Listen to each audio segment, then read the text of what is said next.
മൂന്ന് സത്തര മിസ് അബനഗു കഥ പറയാം.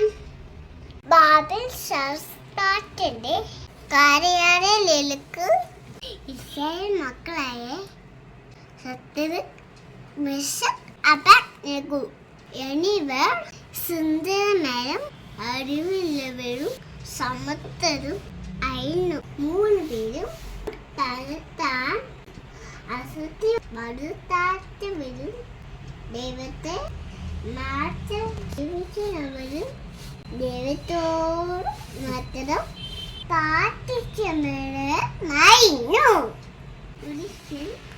നെബൂഖദ്നേസർ രാജാവ് പൊന്നുകൊണ്ട് ഒരു ബിംബം സ്ഥാപിച്ചു. വാദ്യനേരം തീരുമ്പോൾ എല്ലാവരും വീണ് ഈ ബിംബത്തെ നമസ്കരിക്കണം എന്ന് രാജാവ് കൽപ്പിച്ചു. രാജകൽപ്പന അനുസരിച്ചപ്പോൾ യേശുവിന്റെ രാജാവ് കൽപ്പിച്ചു. എന്നാൽ സത്തർ മെസക് അബേദ്നെഗോ ബിംബത്തെ നമസ്കരിച്ചില്ല. കൽപ്പന പാലിക്കാത്ത ഇവരെ യേശുവിനെ തള്ളിയിടാൻ രാജാവ് കൽപ്പിച്ചു. ബലവാന്മാരായ ആളുകൾ ചെയ്ത് ഇവരെ തീയിൽ തള്ളിയിട്ടു. രാജാവ് വന്നി നോക്കിയപ്പോൾ തീയിൽ 3 പേർ എത്തിയെങ്കിലും 4 പേർ ഇടുക്കുന്നതായി കണ്ടു. ഈ കാഴ്ച കണ്ട് അവർക്ക് ഭയം വന്നു. അത് കണ്ട രാജാവ് അത്യുന്നതനായ ദൈവത്തിന്റെ മക്കളാണ് സത്തർ മെസക് അബേദ്നെഗോ എന്ന് ഒരുക്കി വെച്ച് പറഞ്ഞു.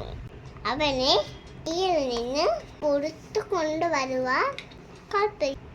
അവർ തീയിൽ നിന്ന് പുറത്തു വന്നു. തീറ്റുള്ളിൽ അവിടത്തോടെ തലമുടി പോലും കഴിഞ്ഞിട്ടില്ലായിരുന്നു. ഇത് കണ്ട രാജാവ് അവിടത്തോടെ ദൈവത്തെ ആടായിക്കാൻ ശ്രമിച്ചു. നമുക്കും ദൈവത്തെ ജീവിക്കാം. എന്നാൽ ദൈവം അമ്മയെ രക്ഷിക്കും. പറയാം. രാജാവ് എന്റെ ഉപയോഗിച്ചാണ് ഒരു ബിംബം നിർമ്മിച്ചു. പൊന്ന് ബിംബത്തെ മനത്തിറങ്ങി ഈശോയെ ഇട്ടോട് ആരെല്ലാം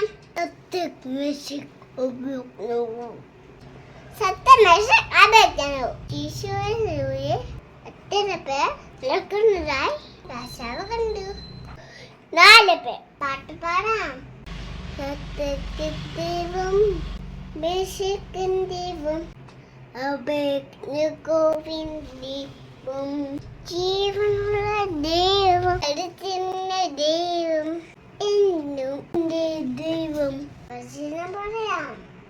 സങ്കീർത്തനം 121:7.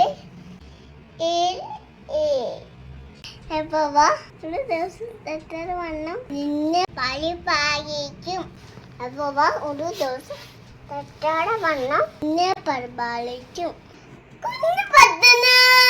ദൈവമേ അങ്ങനെ മാത്രം ആരാധിക്കാൻ ഞങ്ങളെ സഹായിക്കണമേ. ആമേൻ.